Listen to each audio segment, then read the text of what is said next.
Adjustable rate mortgages, also known as ARMs, get talked about like they're either a cheat code or a financial disaster.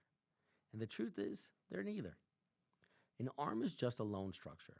Sometimes it makes sense, sometimes it doesn't. And in today's rate environment, the difference between an ARM and a fixed loan isn't always what people expect. And in some cases, it's actually worse. An adjustable rate mortgage is a loan when the interest rate is fixed for an initial period, then adjusts over time. That's different from a fixed rate mortgage, when your interest rate stays the same for the entire loan, usually 30 years. With an ARM, you're trading long term certainty for potential short term savings. The key word there is potential. You'll usually see ARMs written like 5-1 ARM, 7-1 ARM, 10-1. The first number tells you how long the rate is fixed. The second number tells you how often it adjusts after that. So a 7-1 ARM means fixed interest rate for 7 years. Then it adjusts once per year after year 7. During that fixed period, your payment behaves just like a fixed rate loan. No changes, no surprises.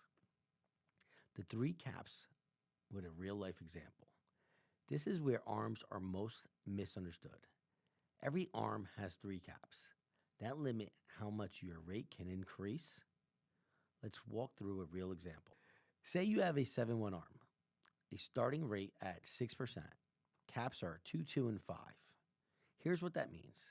Initial adjustment cap. This limits how much the rate can increase the first time it adjusts. If your initial cap is 2%, your rate can't jump from a 6% to a 9% overnight. The highest it could go at the first adjustment is 8%. Number 2, the periodic cap. This limits how much the rate can change each year after that.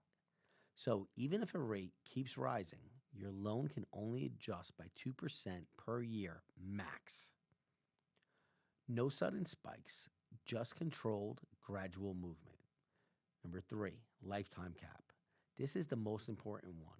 It limits how high your rate can ever go over the life of the loan. With a 5% lifetime cap, your rate can never exceed 11%, no matter what happens in the market. These caps are why ARMs are not wild or unlimited. They're structured, they have guardrails. Why ARMs used to be a no-brainer. Historically, ARMs made sense because the starting rate discount was significant. If a 30-year fix was 7.5%, an ARM was usually about 6%. That's real savings. That's meaningful cash flow. But that's not always the case anymore. ARM versus fixed in today's rate environment. Here's the reality right now. In today's market, the difference between an ARM and a fixed rate loan is often 0.5%, sometimes less, occasionally almost nothing or even worse. And when the spread is that small, you have to ask, is it worth giving up long-term certainty for minimal short-term savings? In some cases, the ARM payment isn't much lower. The break-even period is short, and you're taking on future rate risk without enough reward. In other words, sometimes the ARM is actually worse, especially if you plan to stay longer than expected. Refinancing isn't guaranteed, or rates stay higher for longer. An ARM only works if the math works, not because it sounds flexible. How ARMs are priced versus 30-year fix. These two loans are priced differently. Here's something most people don't realize. An ARM and a 30-year fixed rate are not priced the same way. They are built on two completely different risk models. A 30-year fixed mortgage is priced off long-term bond markets.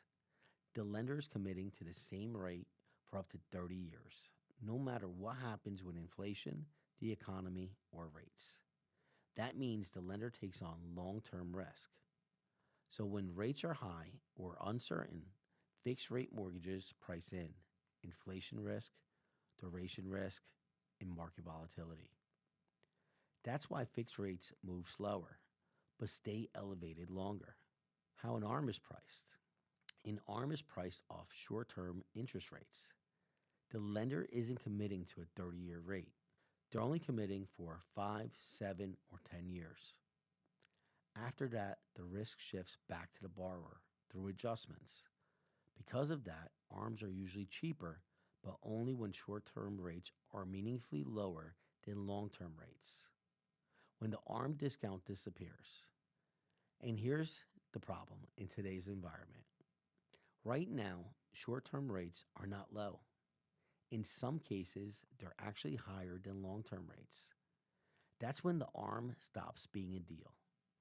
ARMs can still be useful for buyers with a clear exit plan, buyers relocating within a known time frame, high income earners expecting strong growth, buyers who understand the caps and cash flow risk.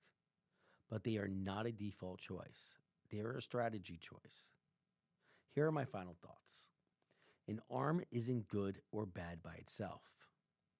What's risky is choosing a loan without understanding the caps, the spread, and your actual timeline. The best loan isn't the one with the lowest starting rate. It's the one that fits your plan even if the market doesn't cooperate. If you're considering an ARM and want to see the real numbers side by side with a fixed loan, reach out. We'll run it both ways and let the math decide.